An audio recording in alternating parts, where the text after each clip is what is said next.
Hi மக்களே, வணக்கம் மக்களும். தமிழ்நாட்டு சட்டப்பேரவையின் இன்றைய கேள்வி நேரத்தின் போது இந்திய ஒன்றியமே திரும்பி பார்க்கும் வகையில் மாண்புமிகு முதலமைச்சர் என் கே ஸ்டாலின் அவர்களும் செயற்படுத்தப்பட்டுள்ள தலைநீர் மகை உரிமை திட்டம் தொடர்பாக மாண்புமிகு சட்டமன்ற உறுப்பினர் திரு காந்திராஜன் மற்றும் ஈஸ்வரன் ஆகியோர் கேள்வி எழுப்பினர். கலைஞர் மகளிர் உரிமை திட்டத்தின் கீழ் கூடுதலான எண்ணிக்கையில் மகளிருக்கு உரிமை தொகை வழங்கப்படுமா என்பதுமே அவர்களின் கேள்வியின் மைய கருத்தாக இருந்தது.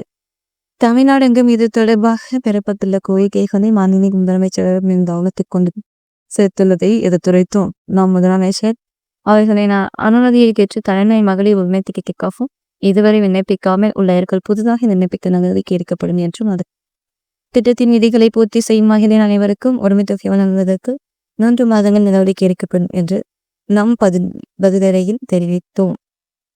மகளே, நன்றி மகளே.